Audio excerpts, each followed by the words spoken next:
I was wondering some time ago, what would happen if we do something like this?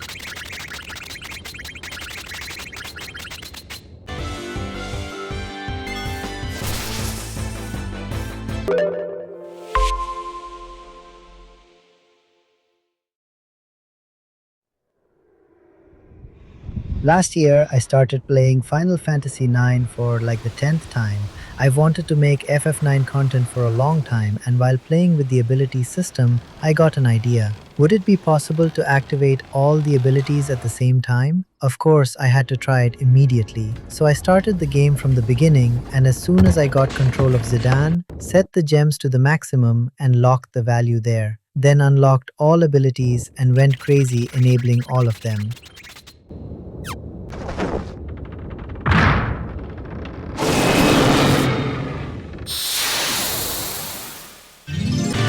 It was fun for like 5 seconds. I saw Zidane floating there, all overpowered, but there wasn't much to do with this. But then another thing came to my mind. Could I beat the game if I don't fight and just let the abilities do their thing? There are a couple of abilities that would make it possible to win a fight without having to touch the controller. Auto Reflect and Counter allow the characters to return physical and magical attacks. Auto Life and Auto Regen to revive and heal when needed. Accuracy Plus, which makes it impossible to miss an attack. MP Attack, which enhances counterattacks with magic points. There's also a bunch of abilities to gain advantage against all kinds of enemies, so I think there's a big chance of at least making it out of part 1 without having to input a single attack. Before we begin, let's set some rules. 1. I cannot touch the controller during fights. Characters must fend for themselves. 2. I cannot disable any ability. They all stay enabled until the end of the game. Immediately, I began to see some issues in the first fight. As you can see, there's not much happening here. This is a battle that, if done quickly, could end in like 40 seconds, but it took me almost 5 minutes to get out of this, and it's just a tutorial. It doesn't matter if you win this fight, but since I have to wait for the boss to attack Zidane, and there are 3 other characters in the battle with no abilities, together with the fact that the enemy misses many attacks, battles become a test of patience. Eventually, the boss attacked enough so Zidane was able to defeat him only by countering his attacks. This seems like it's going to be a long run. After this, the boss tells us our plans. We will infiltrate Alexandria Castle during the play and kidnap Princess Garnet. Then we get a beautiful introduction to Alexandria, Vivi, and the Prima Vista arriving at the castle. I gotta say, it was these cinematics, so beautiful for the time, that got me in love with Final Fantasy.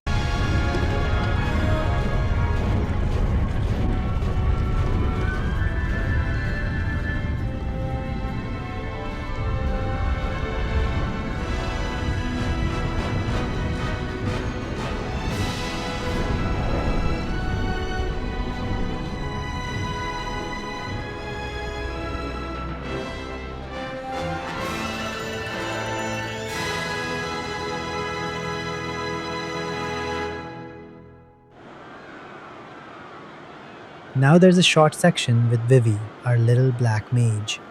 Since there are no fights during this section, I'll just speed through it. There's no weapon shop available either, so there's not much to be gained or explained. We begin by robbing everyone in this town. Ladies, old people, even kids. I'm sure if he could, he would set the whole damn place on fire. We play with the town's bell, probably causing some accidents, and then spend the afternoon playing with little kids. Then we help this kid reunite with his lost cat and finally go to the ticket booth so we can get inside to watch today's play. But it turns out that the ticket someone sold to Vivi was a fake one. This was a turning point for Vivi. He decides to dedicate his life to crime, like helping this shady kid steal a ladder and sneak through the roofs to watch the play without paying.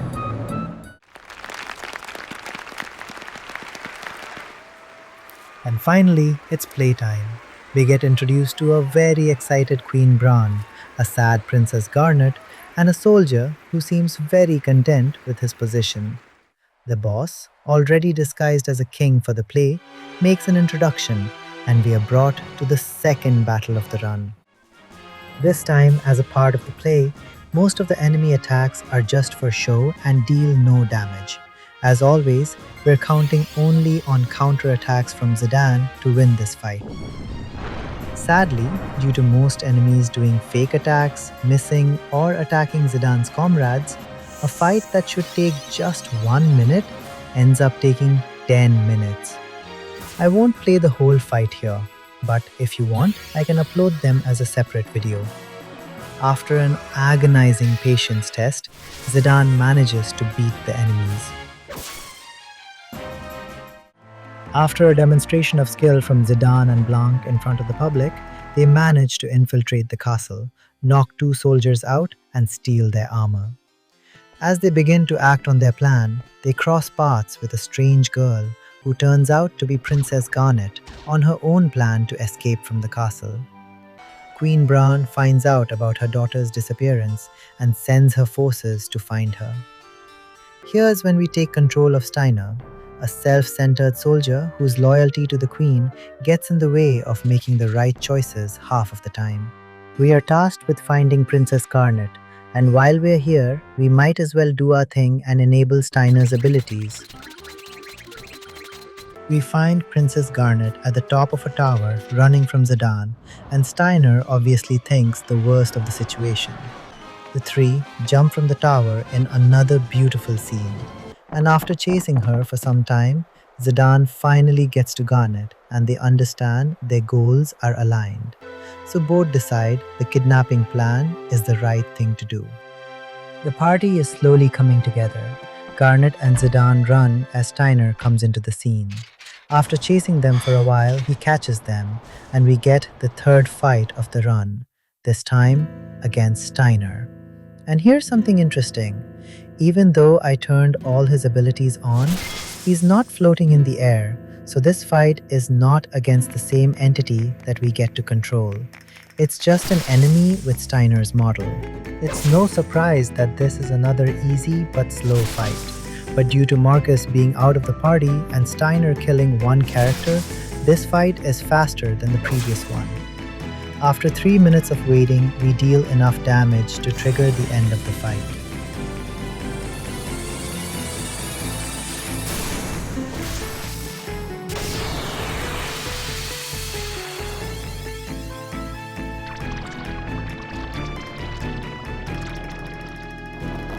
Zidane, Garnet, and Steiner get involved in the play during the escape.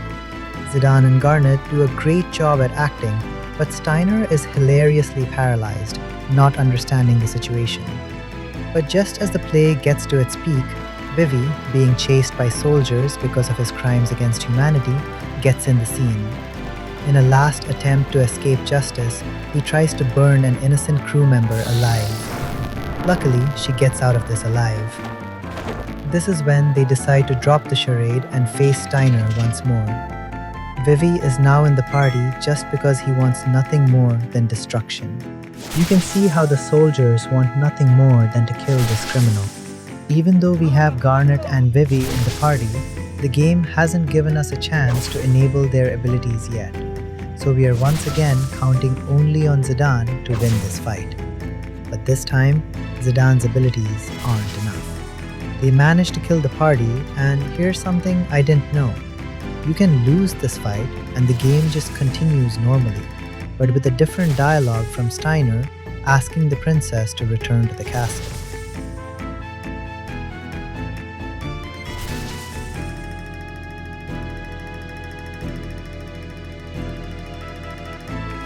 While this was happening, the crew of the Prima Vista was getting ready to escape in the ship, having Garnet along with Steiner and a war criminal on board.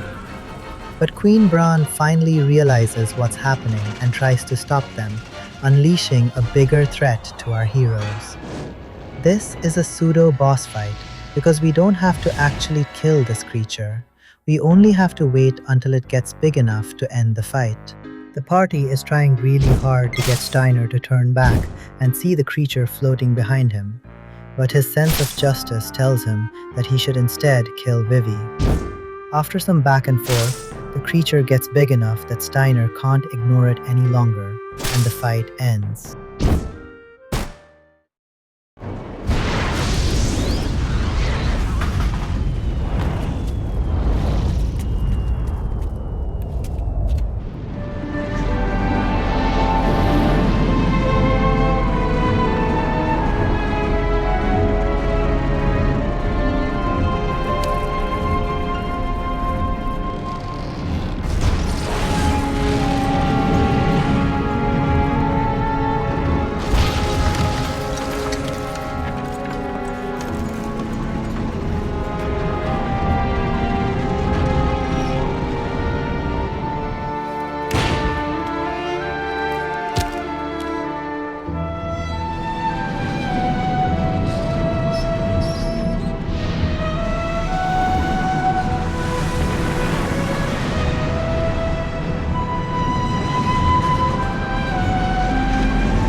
Queen Bran calls her servants Zorn and Thorn and commands them to send their latest experiment to go after the princess.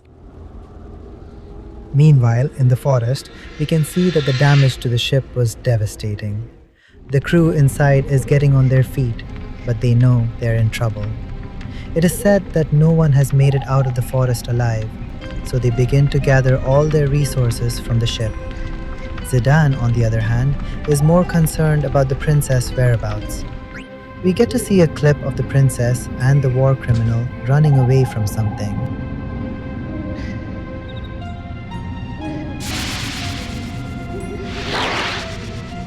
This is when we take control of Zidane once more.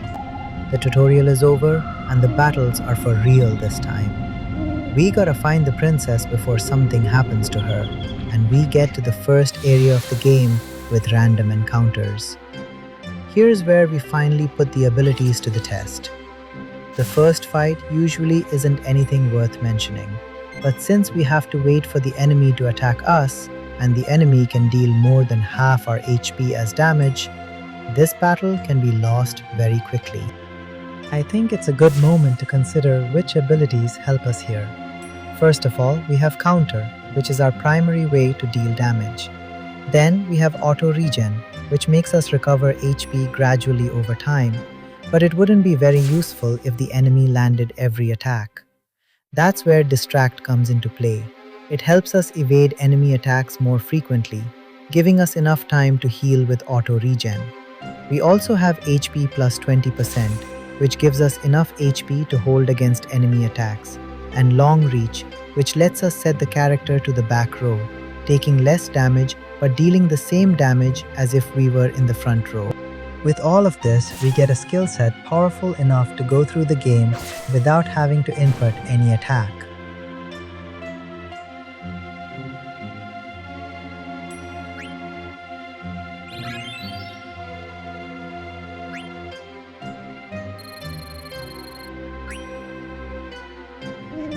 After that first fight, I was pretty confident in the challenge, but oh god was I mistaken when I thought this would be an easy feat. Everything changed when I encountered this monster.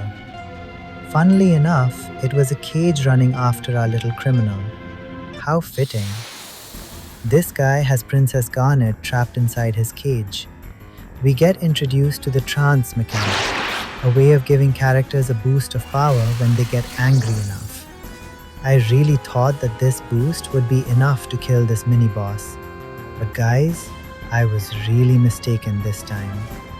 Turns out that this monster uses Garnet as a healing item and absorbs her HP during the fight, once at the beginning and once every 2 attacks. So we only get 2 turns to destroy this motherfucker before Garnet is dead. And oh boy was I in for a ride with this guy.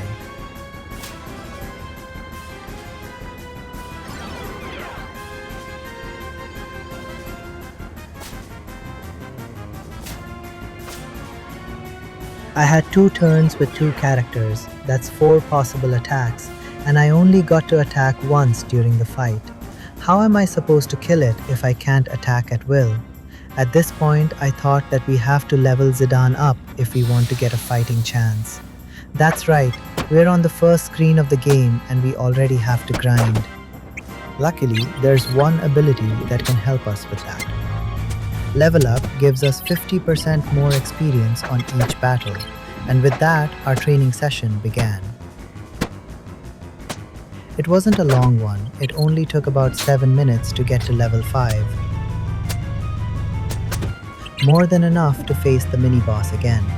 So once I reached level 5, I prepared myself, faced the monster once more, and got Garnet killed. Okay, obviously level 5 is not gonna cut it, so I have to keep grinding until at least level 10 if I hope to have a chance to kill this monster. With that in mind, I kept grinding, this time for almost an hour until I got to level 10. But it was worth the effort. As soon as I got to level 10, I faced the monster again and got Garnet killed. Okay, clearly I'm not even close to killing this thing. This time I trained to level 20 so I could kill Garnet again. At this point, I've been training on this screen for more than 20 hours, and I'm starting to get angry at this game. If we look online, we can see that this monster has 513 HP. At level 21, I'm dealing 144 damage with Zidane and 80 damage with Steiner. So if I get to attack 4 times, I could deal up to 448 damage. I still need another 65 points to defeat it, and that's only if I get to attack 4 times, which almost never happens. I can't believe we found our first roadblock 2 minutes into the real game. I think I could be grinding for another 20 hours before I get to beat this thing. So at this moment, I think it's a good point to leave part 1 of this challenge. If you're as invested as I am into this, leave a comment below telling me at which level you think I will defeat the creature. All the correct comments will get a mention in the next part. I will keep grinding while I work on other videos. So if you think I can defeat this thing, leave a like and subscribe so you don't miss part 2 or any other videos that will come. As always, thanks for watching, and I'll see you guys in the next one.